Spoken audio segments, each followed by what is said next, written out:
शेतकऱ्यांच्या मतांचा फायदा घेत भाजप सत्तेत आलं, पण शेतकरी अडचणीत असताना त्यांच्याकडे पाठ फिरवली अशी टीका महाविकास आघाडीच्या सोलापूर लोकसभा मतदारसंघाच्या उमेदवार प्रणिती शिंदे यांनी पंढरपूर तालुक्याच्या प्रचार दौऱ्यावेळी केला। 10 वर्षात सोलापूरकरांचा भाजपकडून विश्वासघात झाल्याचंही त्या म्हणाल्या। आमदार प्रणिती शिंदे यांनी शुक्रवारी 19 एप्रिलला पंढरपूर तालुक्यातील फुलचिंचोली, मगरवाडी, तारापूर, खरसोळी, पोहरगाव, विटे, आंबेचिंचोली, शंकरगाव या गावांचा दौरा केला।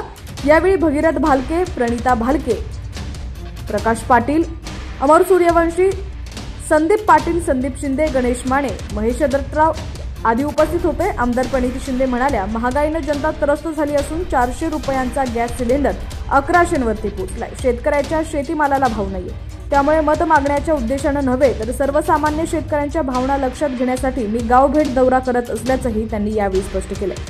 10 वर्षात पंतप्रधान नरेंद्र मोदी यांच्याकडे पाहून जनतेने त्यांचे उमेदवार निवडून दिले, परंतु आता त्यांचीच क्रेज संपल्यामुळे भाजपचा पराभव निश्चित असल्याचंही त्या म्हणाल्या। तर भगीरथ भालके यांनी गटतट विसरून प्रणिती शिंदे यांना मदत करावी असं आवाहन केलंय। भाजपवाले सांगतात, मोठमोठे हायवे केले, पण ग्रामीण भागात आल्यानंतर तुम्हाला चांगले रस्ते आहेत का, असा संतप्त सवाल प्रणिती शिंदे यांनी केला। ही निवडणूक माझी नसून जनतेची निवडणूक आहे। फुलचिंचोली हे क्रांतिकारी गाव असून या गावातून व पंढरपूर तालुक्यातील सर्वच गावातून सुशीलकुमार शिंदे यांना चांगलं मताधिक्य मिळालं होतं। या निवडणुकीत ही चांगले मताधिक्य मिळेल अशी अपेक्षा प्रणिती शिंदे यांनी व्यक्त केलेली आहे। लोकसभा 2024 तसंच राजकीय घडामोडी पाहण्यासाठी HPN मराठी न्यूज चॅनलला सबस्क्राईब करा आणि बेल आयकॉनवर क्लिक करून नोटिफिकेशन्स मिळवा, जेणेकरून आमचे अपडेट्स लवकरात लवकर तुमच्यापर्यंत पोहोचतील।